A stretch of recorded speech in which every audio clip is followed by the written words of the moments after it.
What's up, Roxstars? It's Rox, and I am coming to you today with the review for Real Housewives of Atlanta, Season 9, Episode 13. We're gonna zoom real fast through the stuff that don't matter so we can get to the bullshit with Kandi and Porsha. Y'all wasn't even gonna do my video today because it's President's Day and I'm off today and I didn't feel like trying to get in this car, and I figured, I'd wait till I was all done up and made up and I would do it in the morning tomorrow. But then I was like, I watched the episode. I just watched it. I didn't watch it last night because I was watching the All-Star game. And after I watched that shit, I was like, oh no, we got to do the video today. Okay, because this needs to be addressed pronto. So without no more further ado, let's get to it, shall we?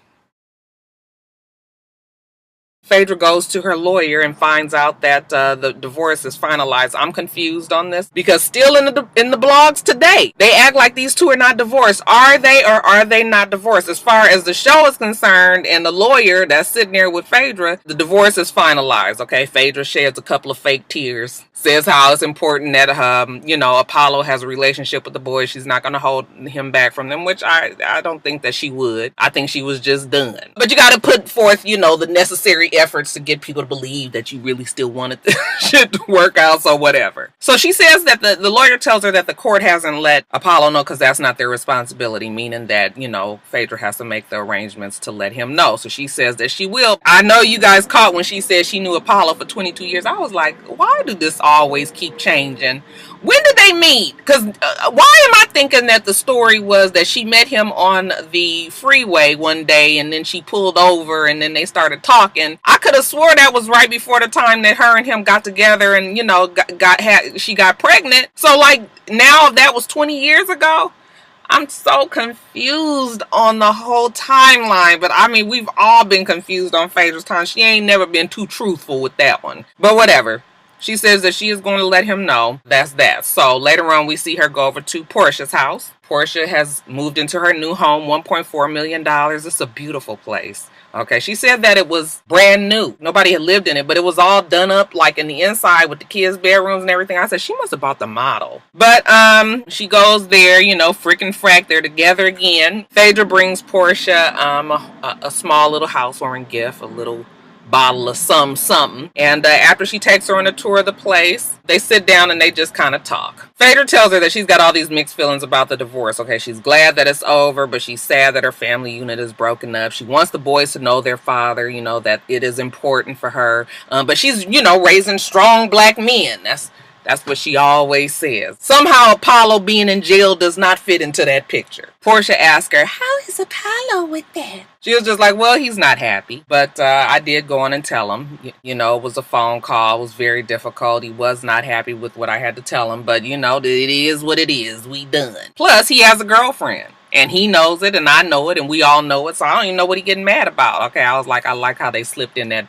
girlfriend talk. We ain't heard hide nor hear about sister until now. I guess she's about to come on the show, so they had to bring her in some kind of way. Porsha just tells him, girl, he is just jealous, just thinking of you being with another man. Phaedra riding the magic stick of some other man. Apollo probably doesn't want that to happen, even if he has another woman.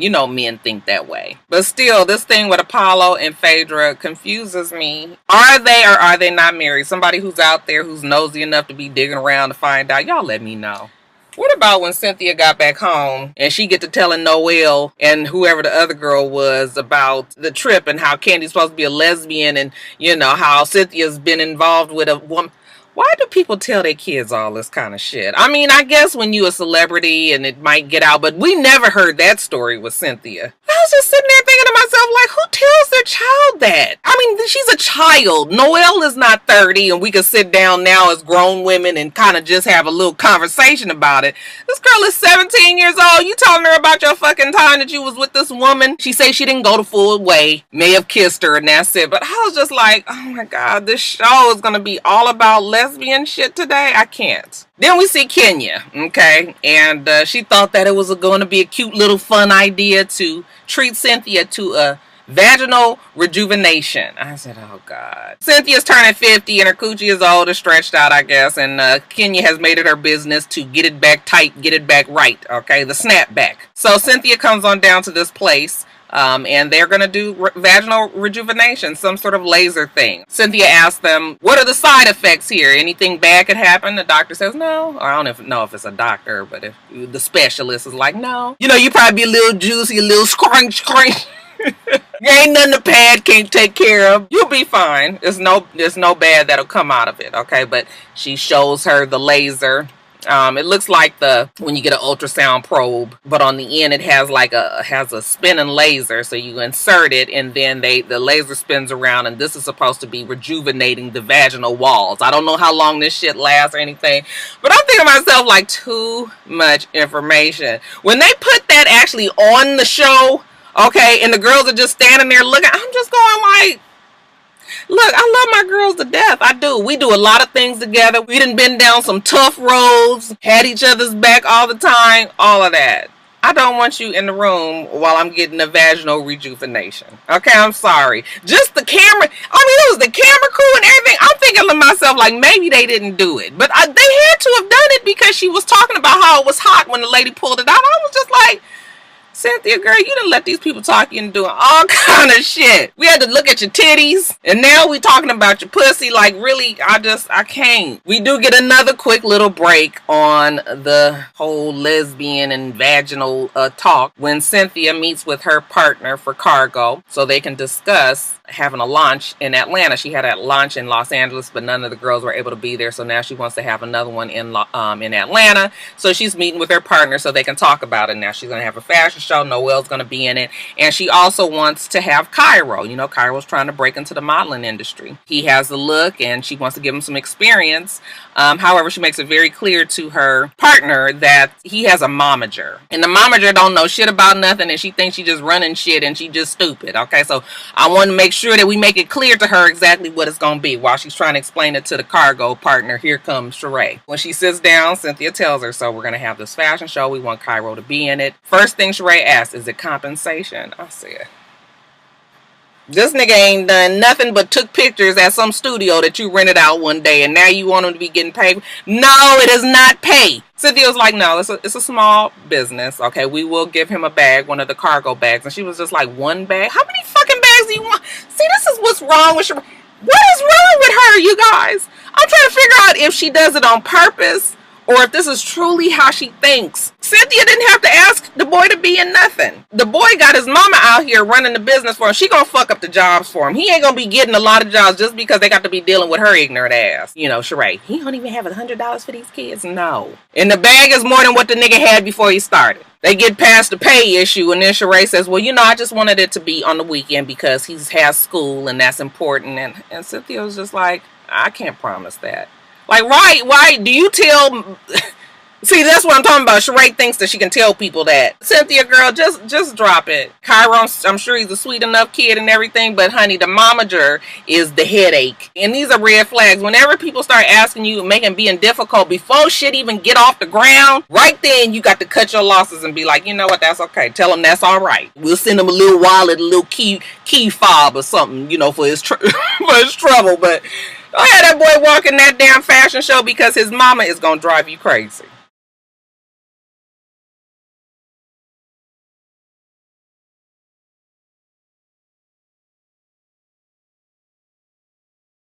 So the show sort of opened where it ended last week, which was the girls were still at the camp, okay? And it's the last day, and they're about to leave. Candy said that she is still pissed from the night before. She would rather not get on the bus with any of the girls. So she is going to get a private car. She calls Don and she was just like, I'm checking the ETA on my car. She was like, I'm getting the fuck up out of here. But the rest of the girls, they all get on the bus before Porsha and her sister gets on there. You know, the rest of them are all sitting on there and they're just laughing how Porsha got called out and she tried to act like she wasn't the one that did it. So they get a good kiki about that. I wish that they would have given Sheree a harder time for being the bone carrier. Okay, and she says she's still the bone carrier. She still want to know why Phaedra didn't say anything. Phaedra was just like, basically, she was not getting involved in that shit there. Okay, it was already hot. It wasn't no reason to make it any hotter. When Porsha and her sister gets on, Porsha kind of sort of admitted to kind of remembering, you know, what she said, but she said that it was just shade and really nothing more than that. So she was fine with how the night before had gone. So when Candy gets back home, you know, and she has a meeting with her team, Candy Coded entertainment team. First they sit down and talk about this restaurant that's still not open.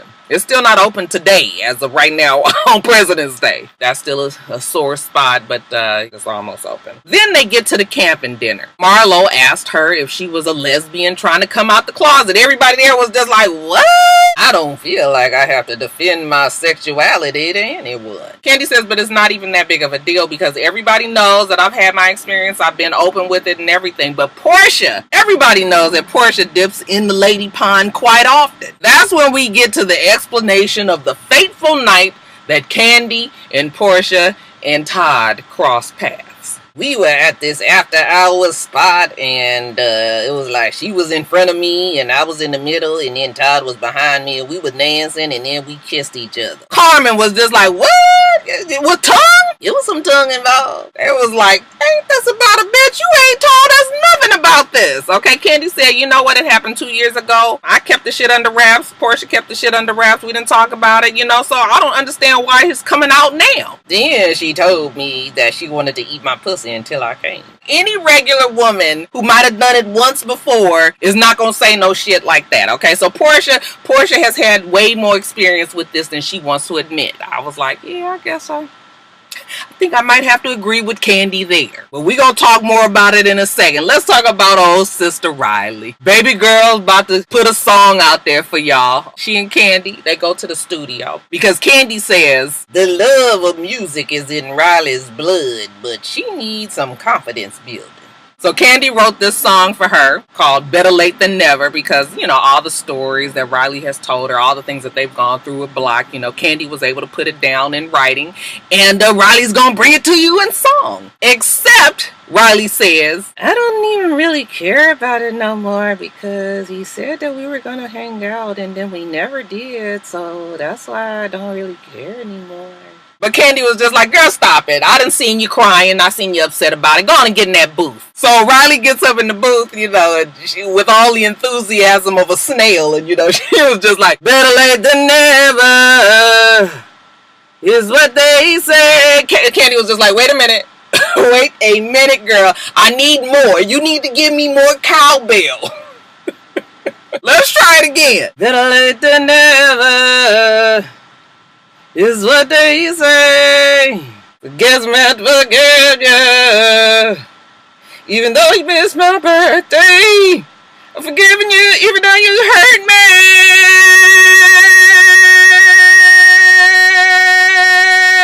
I was just like, that girl, you is holding that note, ain't you? Look, I'm not gonna tease Riley. The baby done been through it with her daddy.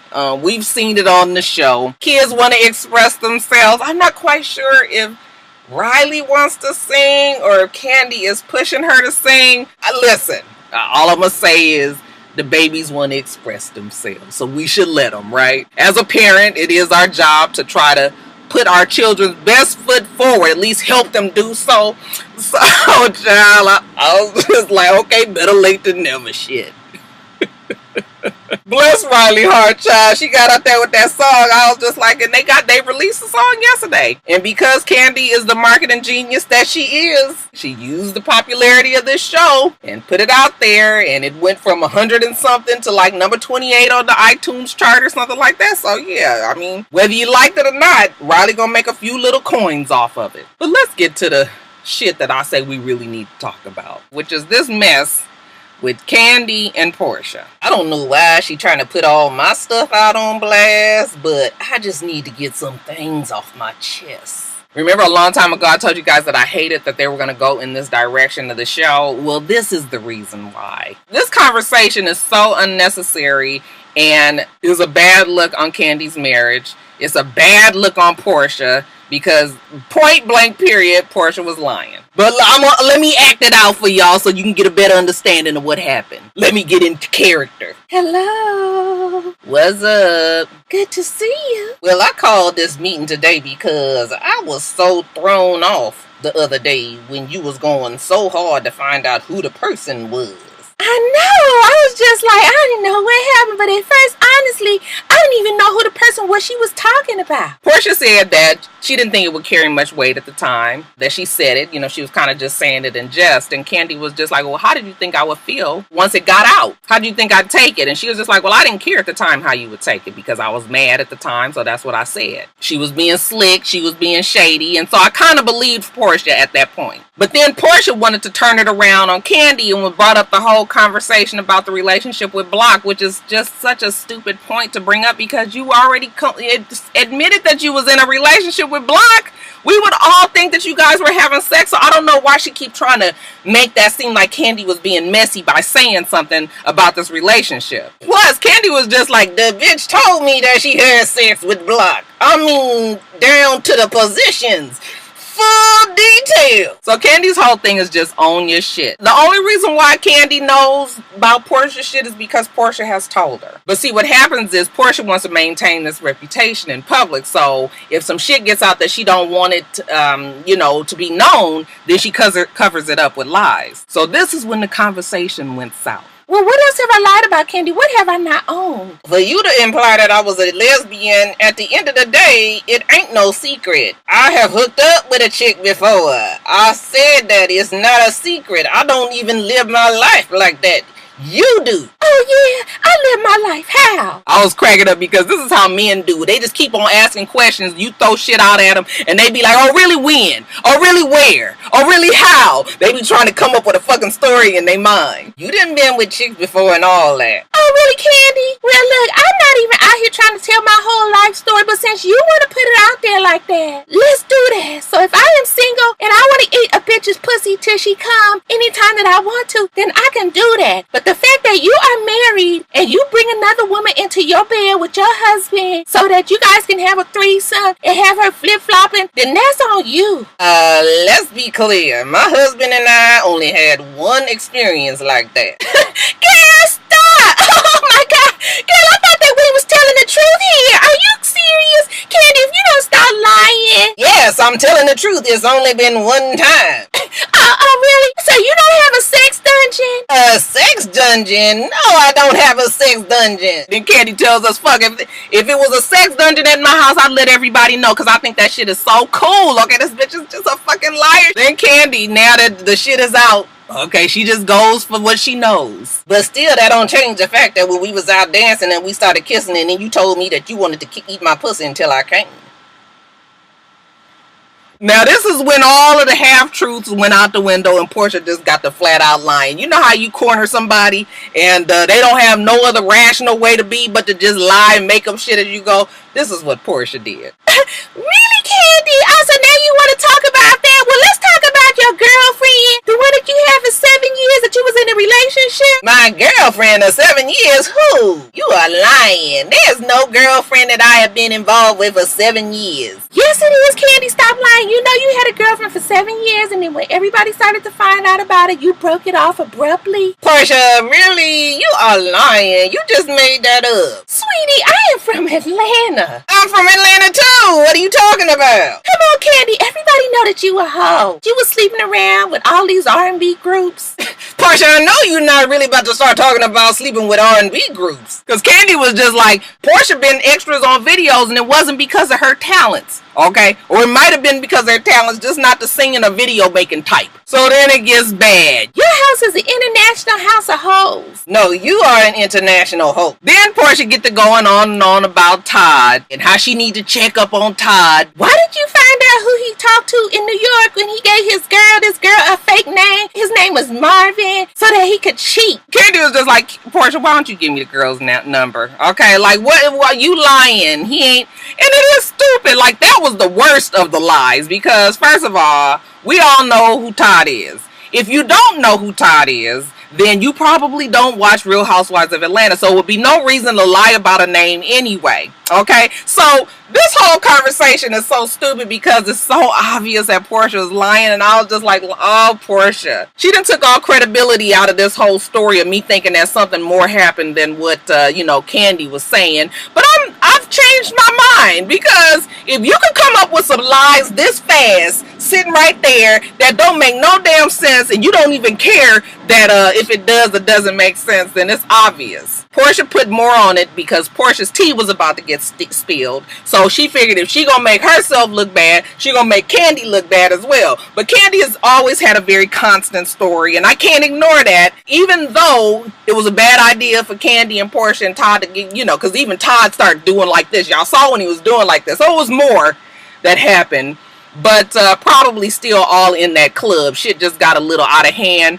But yeah, I was just like, Porsha, you lying. It is so obvious that you lying. You lying. And now I'm starting to put the side eye on the fact that Porsha, remember she told that whole story about Peter? And that, you know, he was messing around with one of her girls or whatever. Now I'm just like, Porsha had a hand in fucking up Cynthia's shit too by putting a blatant lie out there and knowing that we was gonna run with it. Even though I never really thought that Peter was cheating like that, but you know, she put the energy out there and she tried to do the same thing with Kandi, but I don't think this shit is gonna work this time because Kandi has been very constant.